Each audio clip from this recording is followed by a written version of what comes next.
Now, I mean, absolutely no disrespect to Accrington Stanley, but I've absolutely no doubts that Arne Slot was jumping for joy when this draw came out of the hat for the third round of the FA Cup. At the end of the day, League Two opposition, no travel involved because you're playing at Anfield, and a real chance for Liverpool to rotate. That's exactly what a manager wants coming into these games, and I think around the game that's been played that also Arne Slot got absolutely everything he wanted from the actual game itself, because it couldn't have really gone much better for Liverpool today.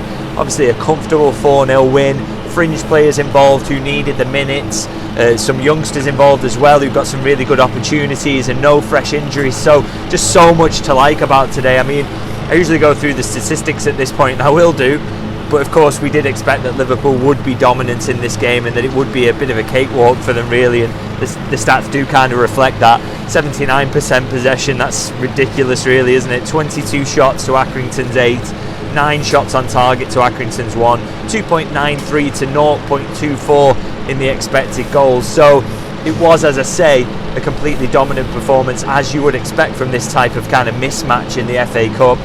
But the positives are there, aren't they, in that it was a really, really good run out for several players who desperately needed it, and the ones who you want to kind of keep sharp in case there are injuries to the first teamers. The likes of Ryan Gravenberch, Virgil van Dijk, Mo Salah were completely given the afternoon off. I'm sure they'll be at home with their feet up, which again is really important in a grueling season that you're able to do that. But what I kind of liked about that, even though there's so many changes to the team and it really was heavy rotation, is that the players who did take to the pitch, they absolutely took it seriously. I think the statistics reflect that. They didn't want to give Accrington an inch at any point. They really wanted to dominate this game, and I think for a lot of them it's about proving a point, isn't it? If you're a fringe player and you come into a game like this and it's a rare opportunity, you have to take it. You have to show the manager, look, I deserve to be starting more games, I deserve to be involved off the bench more frequently. I'm a young player, but I'm ready to make the step up, and I think most of the players who were involved today really did that. And I think the fact that you got that really good attitude, it shows that there's a beauty to rotation beyond the fact of resting your first teamers. It's that you get a really committed and determined performance from the ones who come in, and that really for me was kind of the story of the day. And of course, beyond that, the major upside is that it keeps Liverpool in the draw, it gets them in the hat for the next round, and now fingers crossed we'll see who they get in the next round. I'm sure Arne Slot will be hoping for something similar to this in terms of a lower league side at Anfield. It does make things easier for you, and Jurgen Klopp typically seems to have stinkers of draws in the FA Cup, so hopefully Arne Slot's look is a little bit better on that front, and Liverpool can get another tie where they can do similar and rotate and use those kids and the fringe players again, because I think today, as I say, was a roaring success really. And there are a few individual performances I want to highlight as the major positives from today, because there were so many really, because as I say, Liverpool was so dominant, but I think there's a few players who really stood out for me, and the first of those that I want to highlight is Federico Chiesa. Now, I know there's quite a bit of disappointment about the fact that he wasn't in the starting 11, kind of people ask him what does he have to do to start. He's been in training for a while now, surely he's ready, but we've seen from Arne Slot in the past, haven't we, that he's really kind of reluctant to just hand out first team appearances. He wants to only give them to players who are absolutely fully fit and ready to come in, and I think that's, Diogo Jota's found that when he's come back from his injury. Chiesa's certainly found that since he's been in training more regularly, that first team appearances are hard to come by, but of course he has to wait patiently for his opportunity, but he gets the second half in this game, and although it's against League Two opposition, and I know that is an important caveat, I have to say I was massively impressed by what he did in that second half. I thought he was absolutely brilliant really, even to show that level of performance, having barely played this season. I think it showed the value of holding him back a little bit, which the manager has clearly been doing, but also that there's real potential there, that we can see more from this player. I mean, what I loved as a starting point was that immediately Accrington tried to get into and tried to be physical. That was part of their game plan today, is to, if you can't match Liverpool for quality, match them for physicality. But he very much seemed up for that battle. A few situations, he wins a free kick holding his man off. He was happy to take the ball with his back to goal, which, you need that for the Premier League, you need it for English football, and he's very much capable of doing that. So that really impressed me, particularly after he had a bit of criticism after his performance against Southampton for not maybe being up for that physical battle. I think we absolutely saw that he is today, so really like that. And his numbers from the game are really good as well. I mean, he takes 6 shots in the game, he creates a chance. He's all over the Danns goal. He gets his chance saved there, and that falls to Danns, and he scores that goal. So, absolutely loved his performance in terms of being able to get shots, being able to go close to goal. I mean, he hits the post, he has a couple where he hits the keeper and he's quite unfortunate, it doesn't dribble in, and then his goal is taken with utmost quality, isn't it? In off the post into the far corner.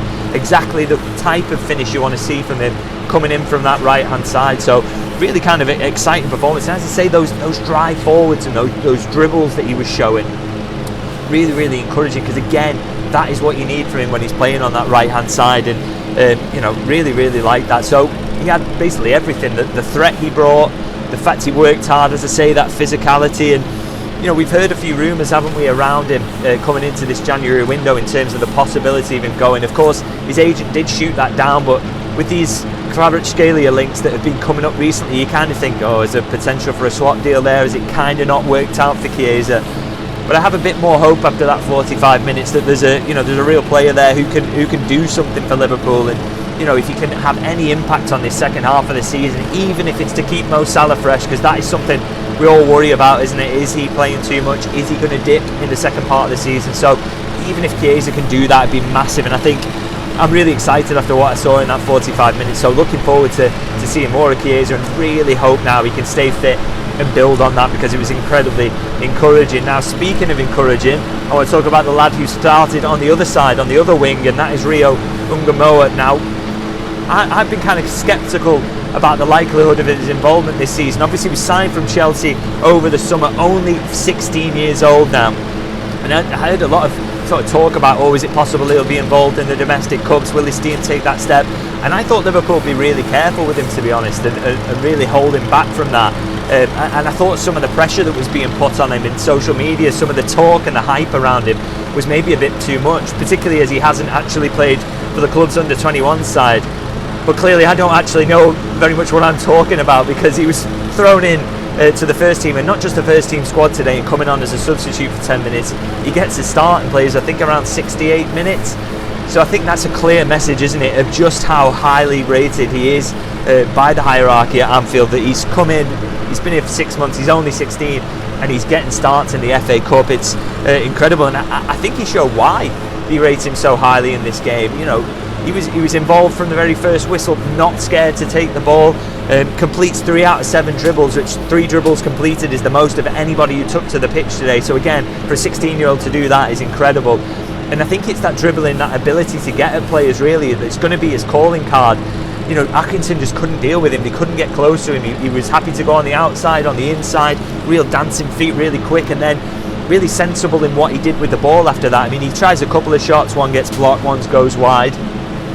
But he was really kind of safe when he needed to be. I mean, he ends up with an 89% passing accuracy, which I think shows that he was making good decisions in the final third, which is, yes, to dribble sometimes, but sometimes to lay the ball off, to move, to create space, to hold his position very wide as well, to make sure that Liverpool were making the pitch as wide as possible, making really smart, mature decisions. So I really loved his performance. And I just think, as I say, I didn't expect he would be this far along as to be making a first team debut this season, but with the options that Arne Slot had, there were plenty of other players he could have thrown in there, and yet he goes for Ngumoha, which I think says a lot about how highly rated, but also the maturity and the quality of the performances he's been putting in training. So I'm extremely excited about this young player. I imagine Chelsea are pretty gutted as well to have lost him, and it kind of shows to him justification for making that move from Chelsea. They've got that massive squad. They keep signing players relentlessly.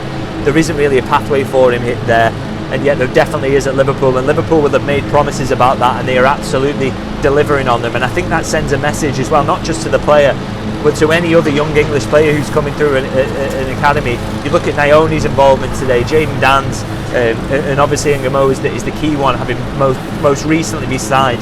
There's a clear pathway to minutes in the first team at Liverpool Football Club if you are good enough, and so that's really good for Liverpool's recruitment at youth level, which I think has been fantastic recently. But if you keep sending out messages like that, I think they'll get even better as we keep progressing. Now, I did touch on him there, and I also want to talk about him, Jayden Danns, another young player who really impressed me today. I just, I've made no secret of this fact. I absolutely love him as a player. I just think he's got so much about him that makes him stand out as a potential Liverpool first team player for me.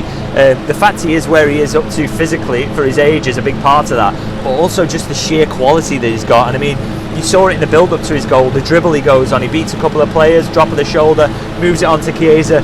Chiesa can't finish it off. And then for me, the key thing that I love about Jayden Danns is he's always in the right place at the right time. He keeps his run going, he knows where the ball might drop, and he's there to sniff out the chance. And then when it lands to him, he just puts it away with aplomb, blasts it in, and almost getting that trademark finish now, the arms outstretched, running across in front of the Kop. He's done that a few times, hasn't he? And it's just incredible that he comes on. And as I say, it's not just that element of his performance that I liked as well. I mean, he only completes 3 passes in the game. He's not on the pitch very long. Liverpool don't get the ball to him enough, and in fact, they probably don't get the ball enough to their centre forwards, generally speaking. But he completes all 3 of his passes that he makes. He's happy to get involved in that physical battle. You know, he's a young kid, and yet he doesn't look it when he's going man to man against the central defender. Wins 3 out of his 6 duels, which kind of shows you that as well, that he's happy to get into those battles and will win them as well. And you know, when I'm watching his performance, it just kind of made me wonder. You know, you don't want to praise a player and then do another one down in the same sentence, but I almost kind of wonder, is this kid not maybe a better option than Darwin Núñez, or a Darwin Núñez who is maybe low on confidence at the moment? I just wonder, because it's not just that ability that he's got that I'm talking about in terms of willingness to battle, to hold up the ball. I think his hold up might be better than Núñez's. He is more of a target man than that, but also it's that ability to sniff out chances and maybe even just be quite lucky in front of goal, that things land to him because he keeps getting in good positions consistently. I don't think that's something that Darwin Núñez has, and for me, if you're looking for a striker to bring on late in the game, I have a little bit more faith in Jayden Danns to maybe sniff out that goal to win things than I do Darwin Núñez. Whether Slot agrees, we'll have to see in terms of how the minutes get handed out, whether Jayden Danns makes that low move that is a possibility in the January window.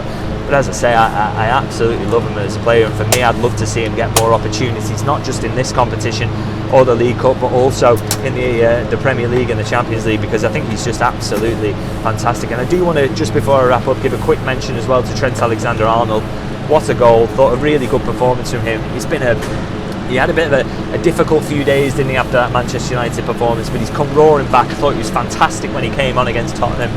Really, really good here. And that goal, I don't care if it's against League 2 opposition, the area he scores it from, there's not a keeper of Premier League or Champions League quality that would have saved it. So brilliant response from him, and he looked happy when he came off. Got roaring applause from the stadium as well after, you know, getting a little bit of stick against Manchester United. So really pleased to see that. Let's get this contract wrapped up, get that situation sorted out, but a really good step forward for him. So going to wrap it up there anyway, because I'm absolutely freezing. I cannot feel my fingers or my toes. It's horrible here at Anfield today, but a lot of good stuff on the pitch to warm us up and a lot to take from this game. So as usual, I'm going to sign off by saying, if you can like this video and subscribe, massively appreciate it. Do check out that transfer update. I do keep pushing towards it, but if you haven't watched that video yet, it's quite an interesting insight to the possibility of Liverpool doing some business in the January window. We all hope so, but as I say, I really need to get inside now and get a cup of tea because I'm freezing. So I'll see you guys very soon.